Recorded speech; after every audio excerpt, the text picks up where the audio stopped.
Hi everyone. So in this video, we're gonna talk about why matrix multiplication is done the way we do it, right? Like taking the row and multiplying in the common. It doesn't look very symmetrical. That if you add to matrix, it's very much symmetric. But when you multiply, it's like going row to column, and then why we add it, why don't we subtract, why we do it with only first column, first row, why not start with the second? And some of us got this rule, like somebody imposed this rule, hey, this is the rule you have to follow, and we don't know where the matrix has been used. And this has been a big problem in today's world. I've seen a lot of students struggling with that. They don't know why it is used and everything, right? It looks simple. Some of the students enjoy doing it. They will solve the problem in the textbook, but they don't feel like what is the application. And if you ask them after 2-3 years, they just forget everything. And so we're gonna debunk that today. So I hope you're staying with me in this journey, and let's start. So let's imagine that you have a bakery store or something where you manufacture cookies and cakes, right? And the cookies and cakes require a lot of raw material like flours, sugar and everything, right? And from there we make dough and cream, and then we use dough and cream to make cakes and cookies kind of thing, right? So there is a transformation happens, like initially we start with something and then we go somewhere, right? And I saw a store where Tommy and Sally use the same kind of method, and they use matrix multiplication over there. And I was very surprised like how it has been used. So let's start. So I think that you already know how matrix multiplication done, but let me refresh you. Like this is 2 by 2 matrix and another 2 by 2 matrix. What happens, we'll take this row and multiply with this common, right? This column, and the element will get multiplied. This 1 and 2 get multiplied over here, plus 2 and this will get 4. And same thing with the first row, second column, do this thing, multiply with this, and then you have this. And the second row and the first column again. So these are a bunch of rules, and I never understood why this happened until now, right? And so this is the normal way of multiplication, which we already know. Just I'm trying to refresh you like how we do it. The best part is yet to come. So as I told you, right, in the bakery store, right, there is a way to make cakes and cookie. And first initial step is you have to find the measurement of things. What is the ingredients you require? For that, we have actually created an equation, right? We have already talked about function. So this is a function. Function is something you input and you get some output, which we already discussed in our previous videos as well, right? If you see in my functions and coordinate video, there you can see it. What is function? So in this function, I'm passing the amount of flour and sugar, and that will basically tell me how much dough I'll get, right? And again, same values, same amount of flour and sugar, and how much cream I'll get. Right, so this is one way of getting dough and cream. This is one function. Another function, basically what it takes dough and cream as input and gives our output cookies. Like what is the number of cookies I'll get from this much amount, or whatever X amount of dough or X amount of cream or something, right? And what will be the number of cakes I'll get if the same amount I pass into this. So these are 4 equations we have. The inputs are basically flour and sugar. The output, whatever I get, will pass as the input for the next function. Like they're 2 functions and they are like interconnected, and then you get cookies, right? And using this example, we understand why when we multiply, why we follow that rule and why these numbers are there, right? So these are the 2 functions which we have understood from bakery house, right? And if I solve this function, right, you will see, if you see this function, first of all, it is representing the matrix yellow one. If you see the first function, 2 is the constant over here, 1 is over here, 3 is here. So basically it is representing, this first function is representing the first matrix over here, like whatever the input. So matrix are like a function on the first, and the way we do matrix multiplication is like function composition. We are trying to combine 2 functions and see what happens, right? So matrix are functions. A lot of people get confused, they think it's something else, but it's a function, right? And the functions, you always need some kind of input, then you get output. And over here we are not this is not the input and this another. So these all are function, and what we do when we multiply, we are not passing on input or something. We are basically composing two functions, right? So this represents the first matrix, and if you carefully notice, this represents the second function. So this first matrix tells you like, hey, if you pass on some dough and cream, flour and sugar, I'll give you dough and cream.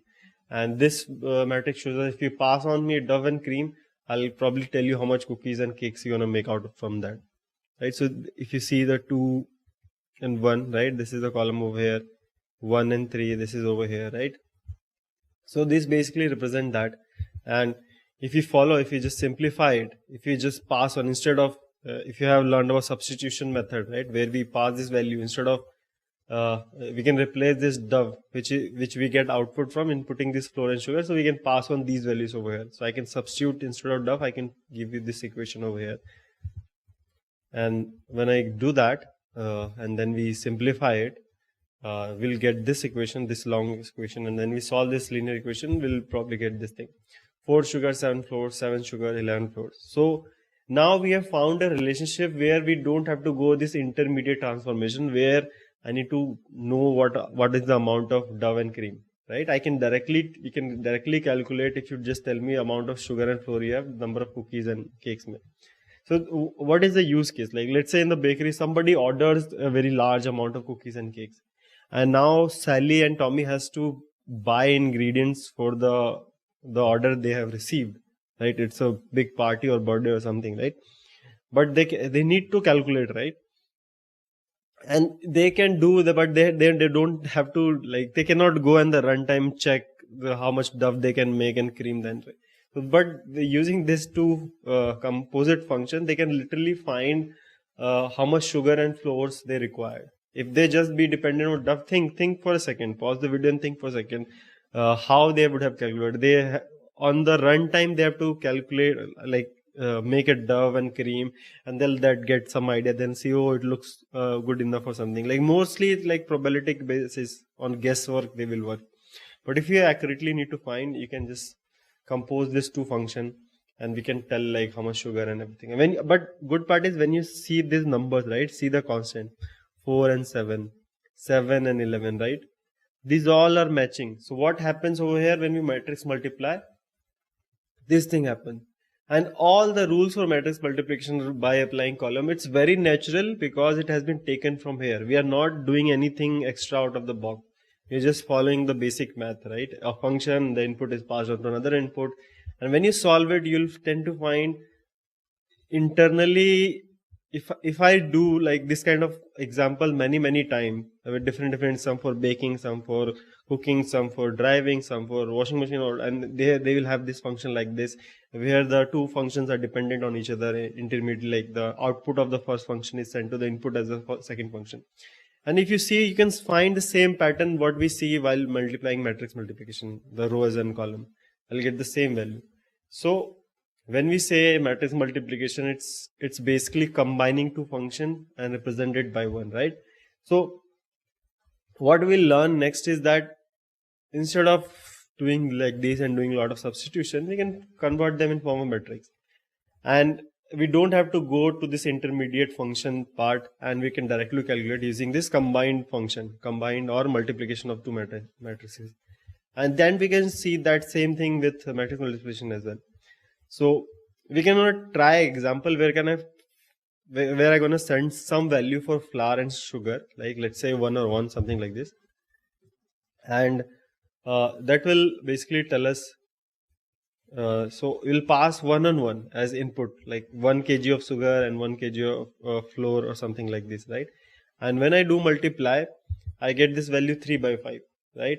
And same values I get over here if you just solve this thing, plus 1, I'll get the same value doing matrix multiplication. So that is the proof over here. Now this value I can pass on this next function, which will tell me how many cookies and creams are we getting. So that we can also do. So we pass this input back over here as output as a back over here, input for the second function, and you can see the values, right? If you solve this, I'll get 11 here, and same values I get by multiplying this value to this thing. right? And the main reason for which we do matrix multiplication, we don't have to go through this matrix, right? I can directly get the amount of sugar and flour I'll get by using directly this combination, like the resultant of the matrix multiplication 4, 7. So when we do that, we'll take this thing and multiply and pass on this output for the second function is in this thing, this is a combined function, right? So instead of going through the multiple transformation, I just directly pass the raw materials, right? 1 and 1 over here, and if I directly solve it, I'll get the values 11 by 18.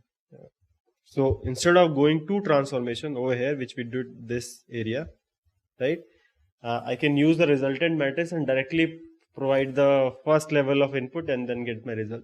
So matrix multiplication does simplify this kind of thing, right? If you have multiple equations like this, there are multiple operations, like there will be not only sugar and everything, there will be milk as well, right? There will be some other ingredient, cream or something, right? There will be some sweetening agent, jam or some jello or something like this, right? So there will multiple ingredients, and their transformation, if you write a lot of simultaneous linear equation, and it is very hard to solve one by one, right? Which we have seen over here. So instead we represent in form of matrix, and the transformation we can know. So I hope you understood why there are these, what these numbers are in matrix, right? They are basically a function, and when we matrix multiply, we just combine two function into one, right? Nothing else. And their rules basically come from basically following linear equation over here. I didn't did nothing fancy. I didn't went out of any method. This is general basic solving mathematical equation functions, way of doing things. If you've seen my math as a language video, there you will understand how we solve equation, what are variable, what are constant, right? So that is it. And so this explains the video, and this is the bonus part I'm going to tell you. So these are the inputs, right? And matrix could be seen as like this. The 1 and 1 input we passed on, that is basically is input to these two functions, right? And what matrix does, if you plot it in a coordinate space like this, our input, what matrix does basically rotates or stretches that vector. Like if I tell you input as a vector, and you have to visualize the what is the structure of a matrix, how it impacts an input in a coordinate system, you will see what matrix does. Either it rotates or stretches out that vector, right? So our input was 1 by 1 vector, as we can say. And when you multiply what the first this was basically, you can think of the function where we found dough and cream, and the input was sugar and flour. So this is representing 1 kg of sugar, 1 kg of flour, and this is the matrix which will tell you how much dough and cream you'll get. So when you apply it, if you can see, it rotates a little bit and stretches quite a lot and become 3 by 5. So this is 3 by 5 our result. And if you again, this is the input, and that becomes the this output becomes the input for this second function, which basically tells us how much cakes and creams I'll get. And if you apply that, it will also stretch and rotate. So it kind of rotated anti-clockwise and stretched quite a lot. So the resultant matrix we got 11, 18. And what matrix multiplication is that you don't have to apply 2 times. We can combine this thing, right? We can combine this, and that can become AB matrix, right? That basically directly tell you, instead of going through the transformation of getting to know about doves and cream, then knowing cakes and cookies, you can directly from here get to know how much, like whatever input you pass as sugar and flour, you will get directly cakes and cookies. So this combination, and I can directly apply it to my input. So input was 1 kg of sugar, 1 kg of flour, and directly, instead of going to the middle transformation, I can directly do this thing, and I'll get the same size of vector, which was again 11, 18. So I hope you have understood this, and it's really helpful to visualize the matrix, and now you don't feel like a lot of people are imposing a lot of rules on you. You see how organically we got matrix multiplication. I hope you liked it. So see you in the next one.